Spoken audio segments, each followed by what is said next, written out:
Hi, everybody. Welcome to our session on the Gilman Scholarship and UW-Madison Study Abroad Scholarships. We're going to give folks just a minute to enter the room. If you can hear me, if someone could throw a yes or a hello in the chat, that would be amazing.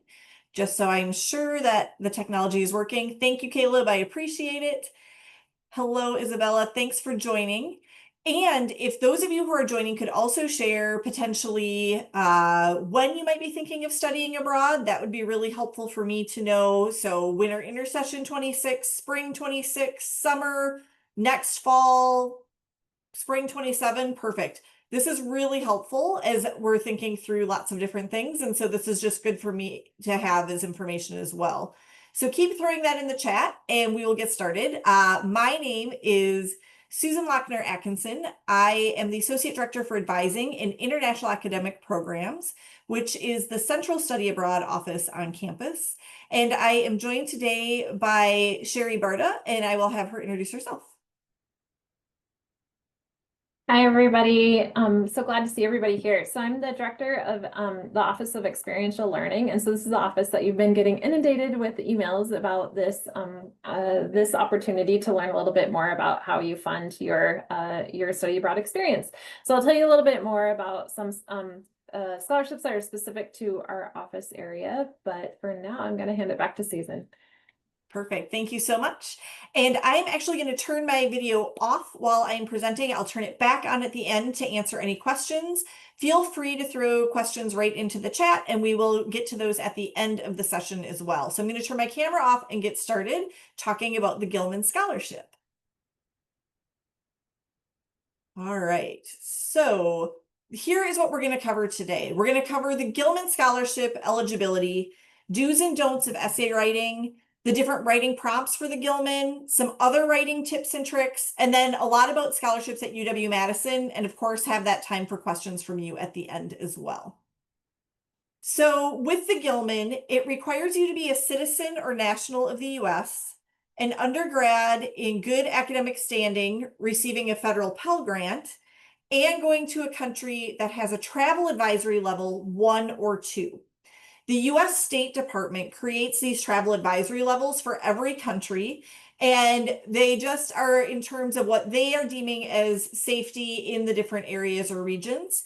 You can always find the travel advisory level for any country by going to travel.state.gov/travel advisories, and it will give a lot of information about your country. You can type in the country or area that you want to study in, and then learn about your destination to determine the level. You do want to actually read the travel advisory because sometimes a country is designated as a level 1 or 2, but there might be parts of that country or areas in that country that are designated as levels 3 or 4. Level 3 is reconsider travel and level 4 is do not travel. And so again, for the Gilman, you need to be in the areas with the 1 or 2, and you would not be allowed to travel to those other areas. There is also another scholarship through Gilman called the Gilman-McCain Scholarship. It has a lot of the same criteria, but the two differences are with the Gilman-McCain, you can be receiving any type of federal aid, so you're not just limited to having received the Pell Grant, and you must be the dependent child or spouse of an active or activated military member. The Gilman does award up to $5,000 for up to 1 year of undergraduate study, so they are pretty big awards. The award amounts do vary by the length of the program. If you're studying what the US government has determined a critical language, you might receive up to $3,000 additional dollars. So they have a few different things within the Gilman where you can receive a little bit of additional funding. Per the Gilman website, about 1 in 4 students who apply to a Gilman nationwide receive it. And there are ways that you can make yourself more, excuse me, increase your chances of the awards by doing different things within their essays, especially. So this is where you're going to have a lot of room. So the Gilman Department Scholarship Program supports talented American undergraduates with limited financial means to study abroad, where you're going to gain skills that promote your individual growth and support American competitiveness and national security. So successful Gilman applicants will describe how that specific program and destination will help them reach their academic and career goals, and will also clearly articulate what you anticipate gaining from the program. So a lot of what the Gilman is doing is using the scholarship and study abroad as a form of diplomacy.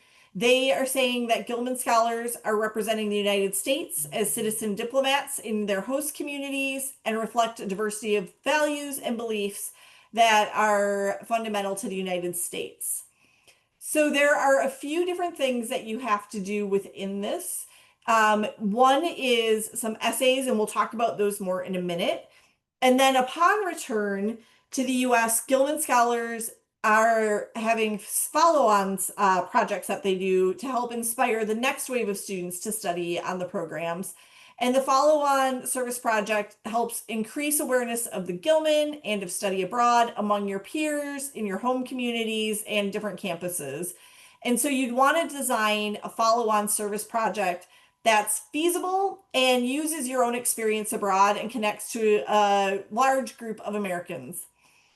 A competitive application needs to demonstrate academic preparedness needed to benefit from the study abroad or international internship program that you're going on, and disclose any significant challenges you may have faced in your career and how you'll be academically successful on it. Majors are not important, and there is no GPA average for the Gilman.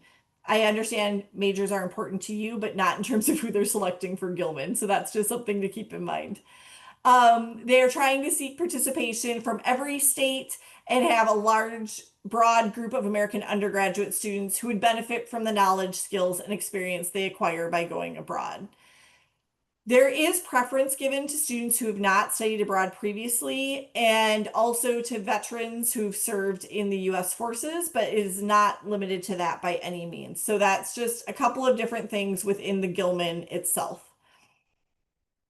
There are 4 required essays, which is why we wanted to talk to you now about this, because the deadline for applicants is going to be October 3rd. So we want you working on this earlier so that you can really get time and feedback on your essays and the different essays that are there. All should be written in paragraph format, and all essays for the main 4 are 500 words each. So under the statement of purpose essay, there is motivations for studying or interning abroad. So you need to make the case for why a global academic or professional experience would contribute to your future academic and/or career goals, and specifically state why you selected your program or internship and host country to help meet those very specific goals. Under the statement of purpose essays, the second essay is knowledge and skill development through studying and interning abroad. And they want specific examples in which your knowledge, skills, and experiences, academic, professional, extracurricular, and/or volunteer activities have equipped you to effectively adapt to and succeed in your host country. And also to share what specific knowledge and skills you hope to develop through your experience abroad. In the Representing America Abroad and Hometown Impact essays, these are each, again, 500 words. They say Gilman scholars represent the United States overseas as citizen diplomats and are expected to build meaningful connections in their host communities. While studying or interning abroad, Gilman scholars will have the opportunity to share what it means to be an American citizen with their host communities, which is particularly relevant as we approach the 250th anniversary of the founding of the United States. So you should describe your plans and strategies for engaging your host community and showcasing what it means to be an American. Articulate any specific plans that involve showcasing America's 250th anniversary while in your host community. And then they have another essay, which is contributions to US communities and follow-on service projects. Gilman scholars return to their communities across the US with global networks and foreign language skills that support US prosperity. As part of the effort, Gilman scholars are expected to complete that follow-on service project that I talked to highlight the critical role of study abroad in enhancing U.S. competitiveness and security, and talk about how you plan to leverage the skills and knowledge that you gained overseas on return to the U.S., as well as how you will raise awareness and the value of study abroad through the Gilman program. You want to be very explicit on who the primary audience is for your follow-on service project and why you have selected them. I see a question from Nolan of, is this being recorded? It is, and we will send it out afterwards, as well as links to the Gilman website, which has a lot of this very specific information as well. A couple of other things, just so that you're aware, there is a critical need language award. And so if it's determined by the US government as a critical need language, you can write an additional essay of 300 words, and they will take that into account with proficiency in that language. And then there is a STEM one where research is being done within STEM. So not just taking coursework, but doing research as well. Another common question we get in the Gilman portal itself, which is not run by us, but run by the Gilman Scholarship Organization, is how do I designate my study abroad advisor? You can always find the study abroad advisor for your program on the program contacts tab. And you can also get their name there. So you'll look for them on the program page from our website, studyabroad.wisc.edu, and then go to the program page and the contacts tab, and you will get your study abroad advisor. You will also list a financial aid advisor, and those will be found within the scholarship itself. There are a couple of advisors that our Office of Student Financial Aid have nominated as the financial aid advisors for the Gilman specifically, and so that will pop in for you on the application itself. I saw some folks were thinking this coming spring, but others were thinking summer and even fall. Gilman actually allows you to apply on this Friday, October 3rd deadline for any program that begins December 1st, 2025 through October 31st, 2026, which means if you're doing a summer program, you could apply now and find out if you have that funding. If you're doing a fall or academic year 2026 program, you can also apply now and find out if you have that funding. Or spring and winter intersession, as some of you may be thinking about coming up. Friday, October 3rd at 11:59 Pacific time is the deadline. You'll see that we have an advisor certification deadline of Friday, October 10th. You don't need to do anything with that. We will get notification from Gilman when your application is complete, and we will go in and enter in information there, and you will be notified of your award in December of 2025. I realize for some of you going in spring or winter, that might be very late. And so I would really think of the Gilman as supplemental funds and not funds that you're counting on to pay for your program, because you want to be sure that you have other funds to do it in case you are not given the award. And so that's something to just keep in mind. Think of this as additional supplemental funds if you're thinking winter or spring. For those of you who are thinking of summer or fall programs, I encourage you to do this earlier deadline, because then you would find out much earlier, even before you may have acceptance to your program, and that's okay with Gilman. If you are doing a later program date, they also typically have a March deadline for programs starting after this time frame, and that will be on the website as well. So some things to keep in mind there.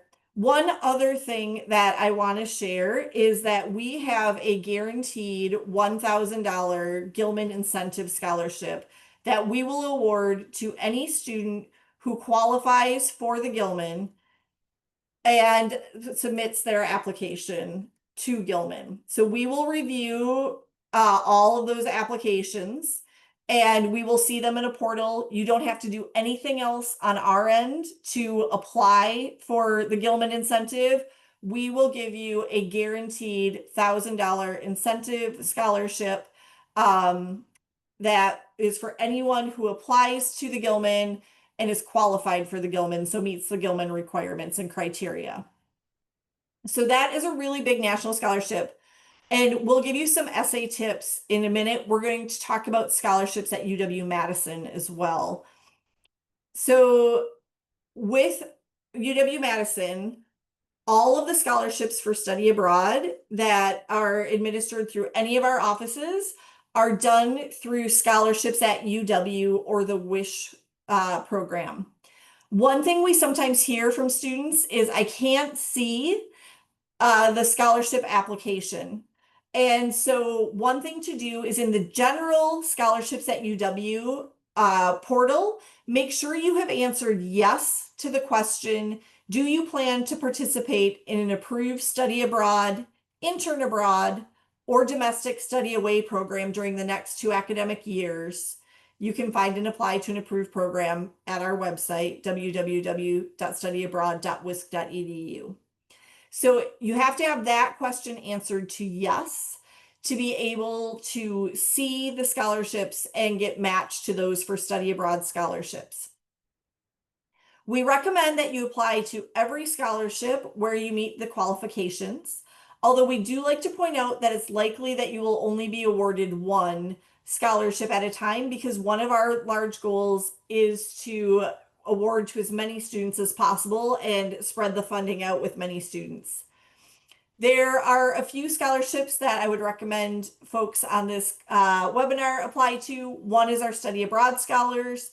Another is our Global Gateway Fellowships. And then I should have updated this, sorry, Sherry, the Global Scholar Scholarship.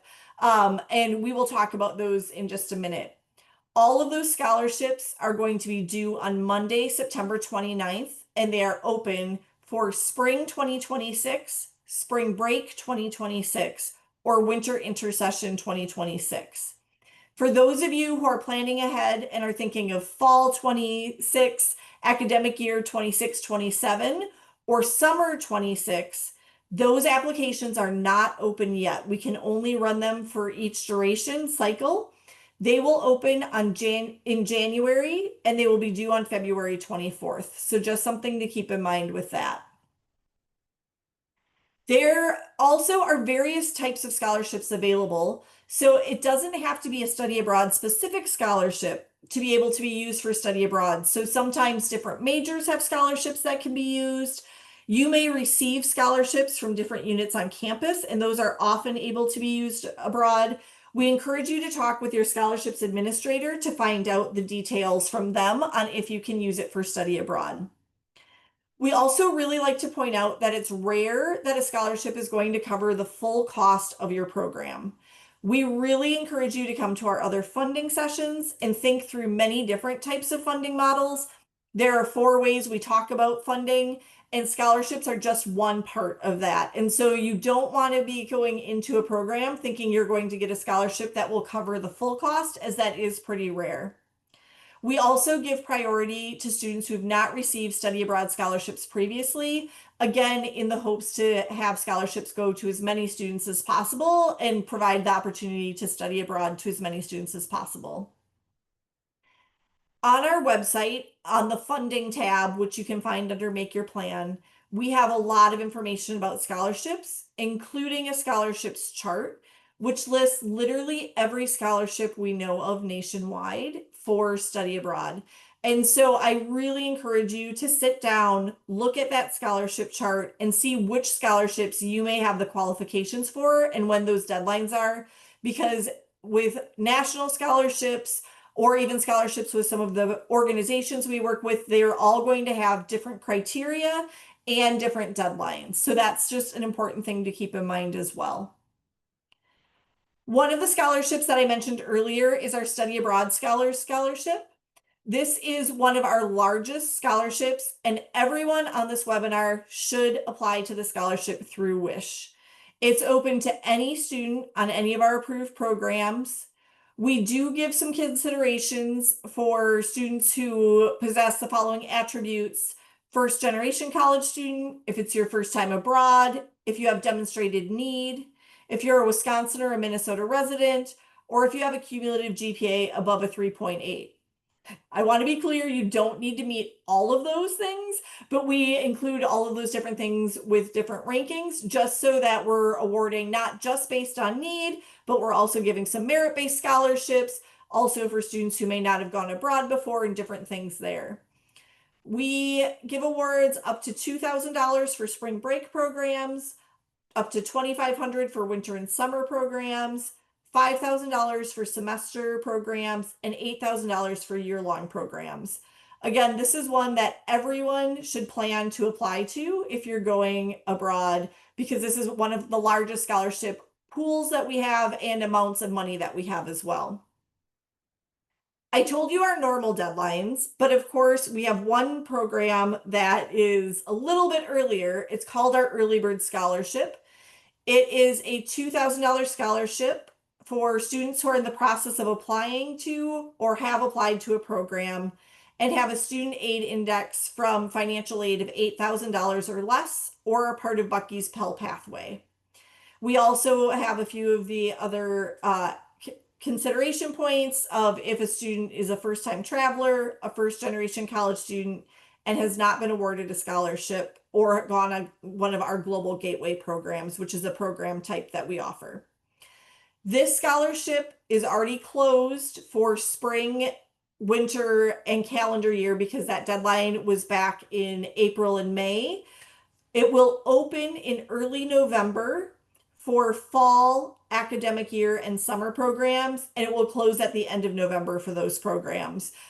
What I always recommend doing is if you're interested in one of those durations, start and open an application and write where you might be interested in going and the term, because we will send email messaging out to everyone who is in our application system to let them know when this opens. Otherwise, for those of you who are thinking fall academic year or summer, you can look in early November in Wish, and that will open up then.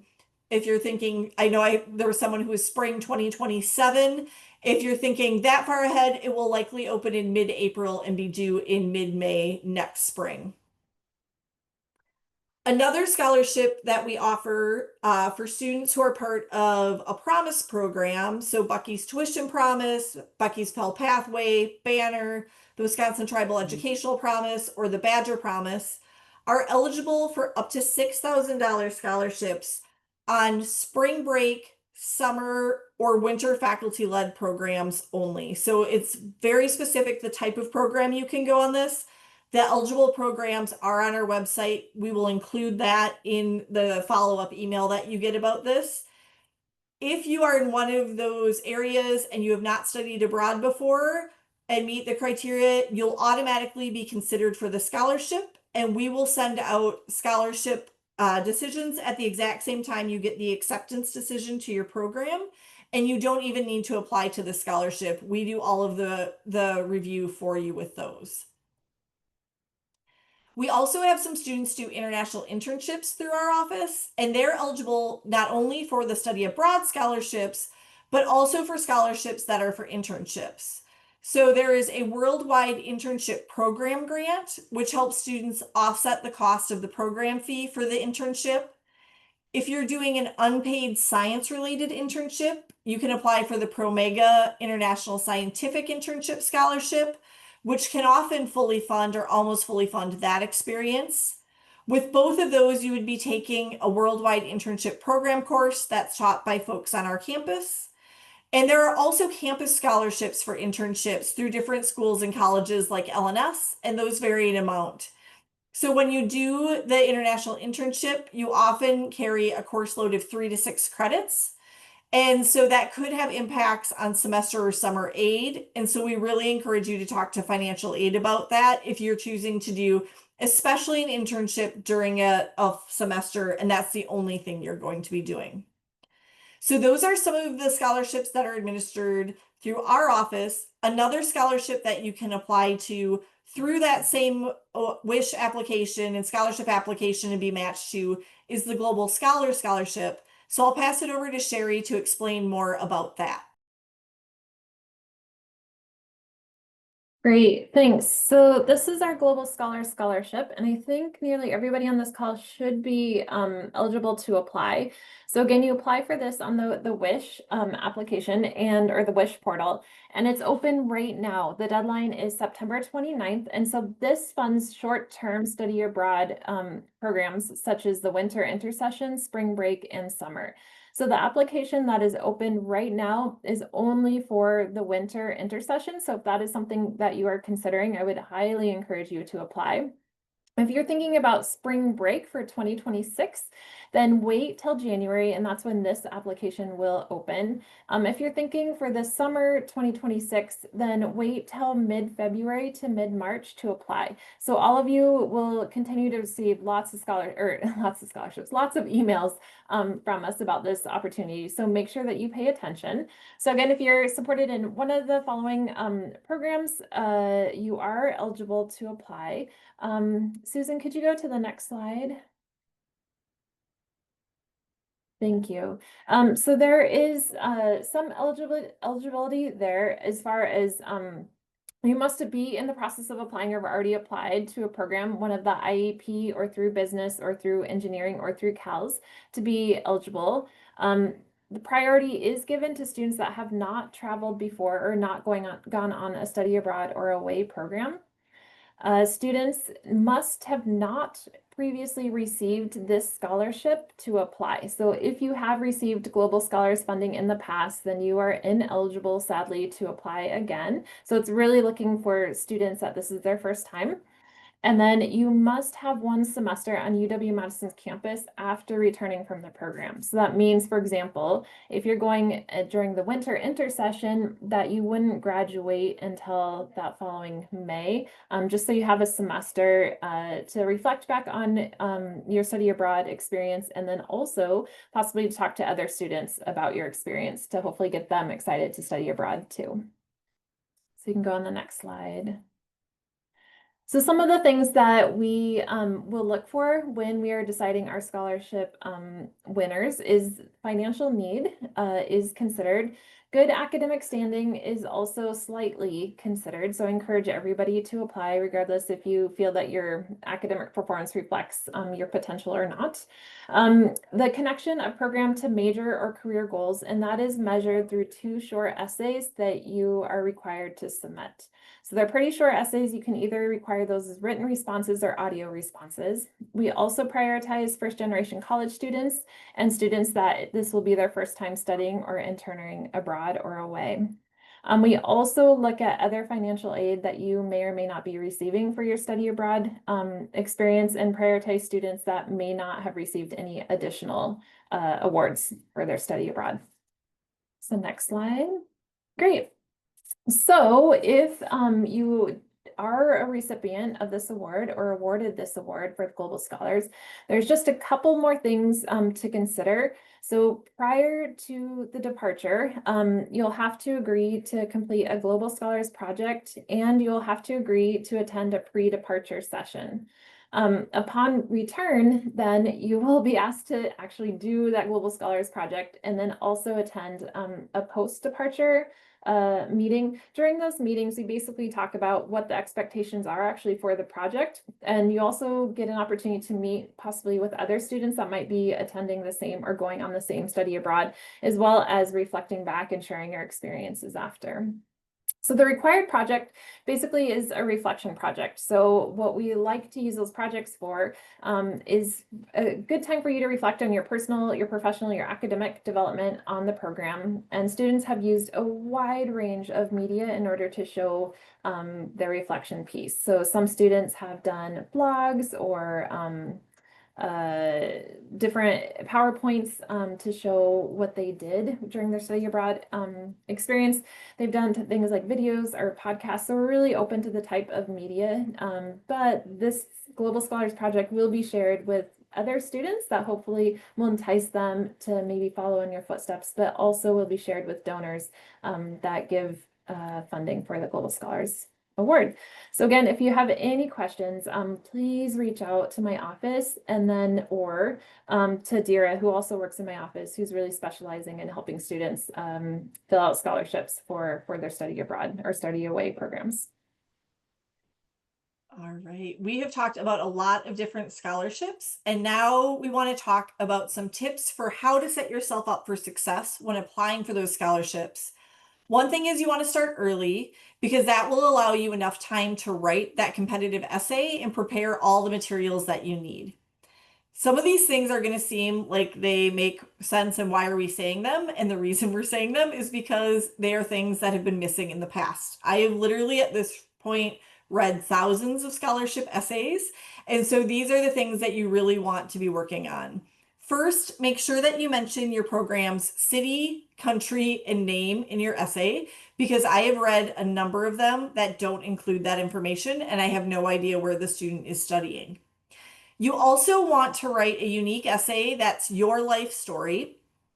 Try to avoid using cliches like once in a lifetime or life-changing experience, because while study abroad could be those things, that also lacks specificity and complexity and doesn't make your essay stand out to someone else. It makes your essay interchangeable with anybody else's. So you want to make sure that your writing is specific to you and your application. When you go back through, make sure there aren't any of those cliches when you're writing and be specific and provide support examples if you need to. This is where I would also recommend not using AI because that often creates a very generic essay. And sometimes if you're putting in the prompt and someone else is putting in the prompt, they will be responding the exact same way as you are. We have seen this with study abroad program application essays and scholarship essays, and that really doesn't make you stand out, or at least not in a good way. Don't forget to talk about yourself. And I know it's hard to do this since you typically don't do this for your essays in school, but your personal story is what's going to make you stand out from the other applicants and help make you more compelling. You should share things like your interests, goals, places you've lived, challenges you've encountered, your major or certificates, hobbies, and why you chose the program you did. Please know you do not need to share every personal detail of your life, but if you say none of it, the reader will lose your story and all the other applications that they're reading. The first 2 to 3 sentences are key because that's how you're going to hook your readers in and they're going to want to learn more.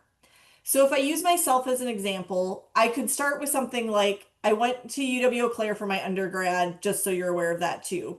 And I would say something like, I'm majoring in Spanish and I'm doing a minor in international studies. I come from a rural community, and while I've done lots of road trips in the United States with my family, I've never been abroad before. Since I was 5, I dreamed of being a teacher, and now I know I want to be a dual language immersion teacher in the elementary schools. I chose the Valladolid, Spain program through my university because I will earn 16 credits that will go directly into my Spanish major, and I will have the opportunity to live with a host family to further improve my Spanish language skills. So this isn't a mind-blowing hook, and I would probably spend a little bit more time working on it, but it starts to paint a picture for you of where I'm coming from and why I chose my program. Stories are the things that resonate with and stay with readers and help make you stand out from other applicants. Some other do's are having someone read your essay. We do recommend writing a couple of drafts of your essay and taking it to the writing center. If you can't take it to the writing center, make sure someone else reads through your essay before you submit it. Study abroad often gets spelled as aboard when essays aren't proofread before submission. We'll have time to share that. I know Dira also is willing to review essays for students. There are staff in our office who are willing to with enough notice. And then having others read it is just such a crucial part of doing this and starting early so you give them enough time to give you feedback. Following directions and answering each prompt is really essential. I know that sounds simple, but you would be surprised how many times students write an essay that does not respond to all of the essay prompt in the materials. And missing that could lead to an automatic dismissal, or at the very least, you'll get lower points in general.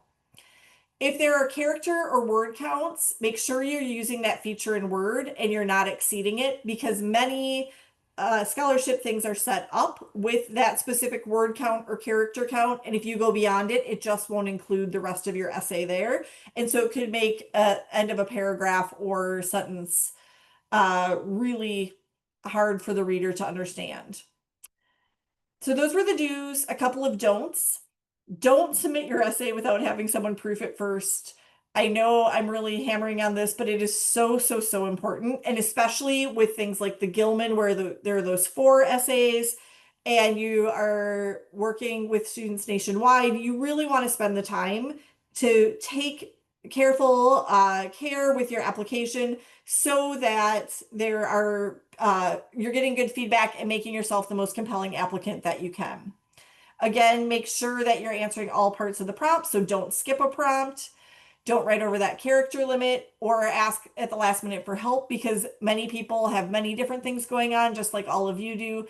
And so that's something to keep in mind too.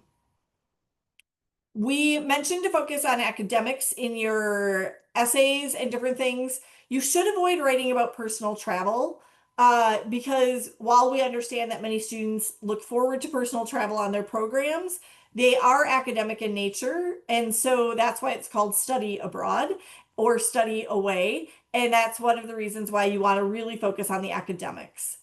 Try not to use the word trip and instead use the word program in your essay. A trip is like a shopping trip to Target or a vacation you might take, whereas study abroad is that academic program with the part of the experience, not just the travel benefits. I know this also should seem obvious, but please don't use emojis in your writing. It doesn't help you get the point across. It takes away from your character count and makes you stand out again, not in a great way. Finally, don't forget the deadlines. We actually encourage that you submit a few days in advance of any scholarship deadlines because sometimes there are technical issues and you're able to give yourself time to address those with the scholarship administrators. If you have those issues and the scholarship is due that day, they may not be able to do it and your application may not be considered. So that's just an important thing. And then again, make sure that you're including those specific details about the program and why you chose that program and how it will help you meet whatever goals or questions that they're asking you for in the essay prompts. Each essay prompt is also different for all of the different scholarships. So you can definitely use bits and pieces from each one, but make sure you are writing to that unique essay because otherwise it might not answer the prompt they're looking for, and the reader may be confused as to why you're answering the way you are. So again, as I just said, make sure you're writing those unique essays for each scholarship and including lots of information about it. If you have that follow-on project, make sure that you have specific goals and that you've talked to the folks who you may work with on those follow-on projects. You can share examples of past challenges and how they have helped you succeed. And think through your past accomplishments as well and how that will help you succeed abroad too. So there are lots of different things to consider. And I know it can seem overwhelming, but if you just take a minute and look through what are they asking me to say? How can I tell my story? Because I am the person who knows myself best to relay how that will work with this program. You will be just fine, I promise. Again, a few reminders before we open up to questions. So feel free to throw any questions you have in the chat right now as I am doing the last reminders. Again, scholarships typically are not going to cover the full program cost, so they should be just one part of your strategy. Our office does offer funding sessions throughout the semester with financial aid, and financial aid also holds drop-in hours in our office. So we really recommend coming to those to learn other strategies as well. Again, many of the scholarships, including most of ours, give preference to students who have not received scholarship funding in the past. And we do include our Global Gateway programs in that because those are almost fully funded programs for first and second year students. We really do encourage you to apply for awards across many different sources. So look at scholarships at UW, look at the Gilman. We work with different organizations to have programs, and many of them have scholarships available. We know of students who have applied to scholarships through family members, employers, or other things. Really look in many different places because while we may only award you one scholarship out of all of them that are there, you might be able to get other scholarships from other sources as well. So that's important to keep in mind. Again, scholarships don't always have to be specific to study abroad. And those funding sessions will talk through a lot more funding models and different ways that you can fund your programs and not just rely solely on scholarships. So I know that was a lot of information. We will send out the slides afterwards, and you will have that information as well. And you can always reach out to us with any questions that you may have, and we're happy to help you through this whole process. I'm not seeing any questions in the chat yet, but I'm going to hang here for a minute because I know it takes time sometimes when you're online to write in the question and for us to see it. So we're going to wait just a minute to see if any questions come in about the scholarships that we have. Sherry, have you been a reader for scholarships? Do you have any other tips that you would give? No, I think you covered it, Susan, really well, honestly. I was trying to think if I did while you were going through it, and you did a good job. I think, it's so easy, right? Just to quickly look or use AI, but please don't. I guess that would be my biggest advice.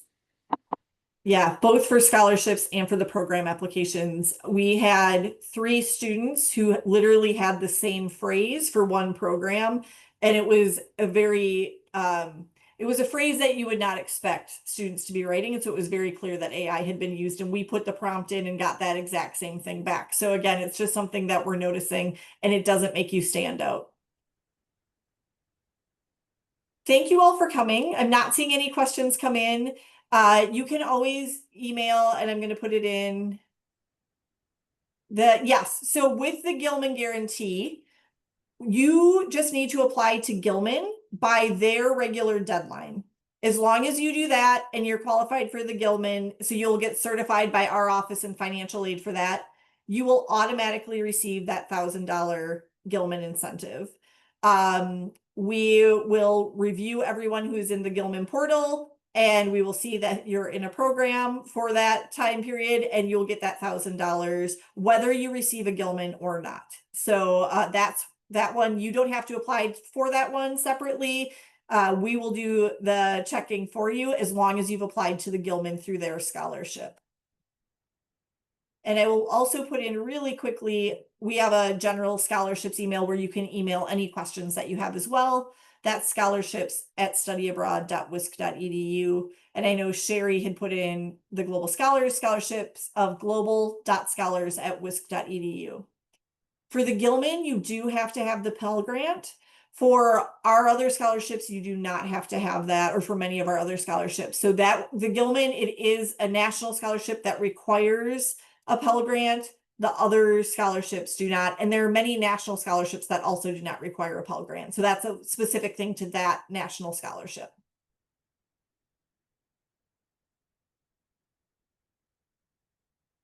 All right. Thank you so much, everyone, for attending. We are here to help you through this, so you are not alone. The Writing Center is there. We really encourage you to use them. Bethany, I would have to check on veterans with the Gilman McCain. I can check on that and I can get back to you. Don't forget to also stop in our office too if you have any questions. So we're located in Ingram Hall on the ground floor in room 16. So you can stop by and just say hello, or if you want support in any of these too, please do, as well as, of course, IEP or study abroad. Excellent. Thanks so much, everybody. Have a great rest of your Thursday.